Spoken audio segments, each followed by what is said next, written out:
Hi guys, this is Priya Dinesh. என்னோட morning as usual 4 o'clock எல்லாம் start ஆகிடுச்சு. மார்கழி 1லேருந்து பிரம்ம முகூர்த்த பூஜை ஸ்டார்ட் பண்ணேன். இன்பிட்வீன்லேயே எனக்கு 48 days ஃபாஸ்டிங் ஸ்டார்ட் பண்ணது ரொம்ப ஹாப்பி. உண்மையை சொல்லணும் அப்படின்னா 48 நாள் விரதம் நான் ஸ்டார்ட் பண்ணுற ஐடியாவில் இல்லை.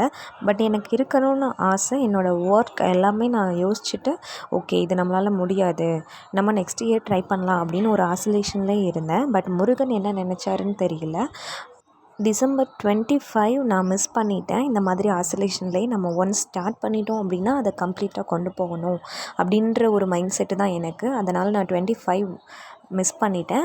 அடுத்து நான் யூடியூப்பில் ரெகுலராக வீடியோ பார்த்துட்ருக்கும் போது ஒரு சிஸ்டர் சொன்னாங்க 26லேயும் ஸ்டார்ட் பண்ணலாம் நம்ம. ஏன்னா இந்த வருஷம் தைப்பூசம் February 11 ஈவினிங் வரைக்கும் இருக்குது. அதனால் நீங்கள் 26 ஸ்டார்ட் பண்ணாலும் உங்களால் 48 days ஃபினிஷ் பண்ண முடியும் அப்படின்னு சொல்லிட்டு ஒரு வீடியோ போட்டிருந்தாங்க. அது ஏதோ முருகனே எனக்கு சொன்ன மாதிரி ஒரு மைண்டில் இருந்தது. சரி ஓகே என்ன தான் ஆனாலும் ஓகே நம்ம இதை ஸ்டார்ட் பண்ணிடலாம் அப்படின்னு சொல்லிட்டு ஸ்டார்ட் பண்ணிட்டேன். முருகனோட அருளால் இப்போ வரைக்கும் எனக்கு எந்த பிரச்சனையும் கிடையாது. நான் ஒரு டைம் சாப்பிட்றேன், மற்ற டைம் பால் பழம் அந்த மாதிரி நான் எடுத்துக்கிறேன், ஜூஸ் அந்த மாதிரி ஐட்டம்ஸ் எடுத்துக்கிறேன். என்னோடய ஒர்க்கையும் நான் நல்லா கண்டினியூ பண்ணிக்கிட்டு இருக்கேன். எந்த ஒரு ப்ராப்ளமும் கிடையாது. இதுலேருந்து நான் என்ன சொல்ல வரேன் அப்படின்னா, கண்டிப்பாக நம்ம நினச்சாலும் நினைக்கலனாலும் முருகன் நினச்சா தான் நம்ம இந்த விரதத்தை ஸ்டார்ட் பண்ண முடியும் அப்படிங்கிறது எனக்கு ப்ரூஃபான விஷயம். அதனால் என்ன மாதிரி நீங்களும் ஐசோலேஷனில் இருக்காதீங்க. ஒன்ஸ் நம்ம எடுத்துட்டோம் அப்படின்னா கண்டிப்பாக முருகன் நம்மளை கைவிட மாட்டார். கண்டிப்பாக நம்மளால் அந்த விரதத்தை முடிக்க முடியும். இல்லை சிஸ்டர் நான் அந்த டேட்டை மிஸ் பண்ணிட்டேன் அப்படின்னு நினச்சிங்க அப்படின்னா January 22 நீங்கள் ஸ்டார்ட் பண்ணுங்கள்.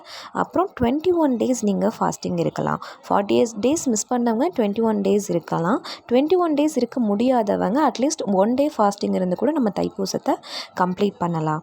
அது அவங்கவுங்க விருப்பத்தை பொறுத்தது. உண்மையாகவே சொல்லணும் அப்படின்னா என்னோடய ரெகுலர் டேஸ் ஒர்க்கை விட இப்போ நான் 4 o'clock எழுந்தாலும் எந்த வித டயர்டும் இல்லாமல் என்னோடய ரெகுலர் ஒர்க் ஸ்மூத்தாக போயிட்டுருக்கு. அதுக்கு காரணம் முருகன் தான் நான் கண்டிப்பாக பிலீவ் பண்ணுறேன். அது மட்டும் கிடையாது, இந்த ஃபாஸ்டிங் ஸ்டார்ட் பண்ணதில் இருந்து ஏதோ ஒரு விஷயத்தில் முருகன் நான் உன் கூட தான் இருக்கேன் அப்படின்னு சொல்லிட்டு எனக்கு உணர்த்திட்டே இருக்கிற மாதிரி தோணும். நம்ம எப்போ டவுனாக இருந்தாலும் ஏதோ ஒரு விஷயத்தில் நான் ஒர்க்குக்கு போகிற வழியிலையோ இல்லை என் வீட்டுக்கிட்டேயோ ஏதோ ஒரு விஷயத்தில் நான் உன் கூட தான் இருக்கேன் அப்படின்ற மாதிரி சொல்கிற மாதிரி எனக்கு தோணும். மயில் பார்க்குறது, அடுத்து சேவல் பார்க்குறது, இந்த மாதிரி ஏதோ ஒரு விஷயத்தில் முருகன் என்னை பார்த்துட்டே இருக்கார், என்னை மோட்டிவேட் பண்ணிகிட்டே இருக்கார் அப்படின்ற மாதிரி எனக்கு தோணும். ஒரு வழியாக 2024 முடிச்சிட்டோம். வர்ற 2025 எல்லாருக்குமே நல்ல வருடமாக இருக்கணும்னு நான் மனதார வாழ்த்துறேன். ஓம் சரவணபவ.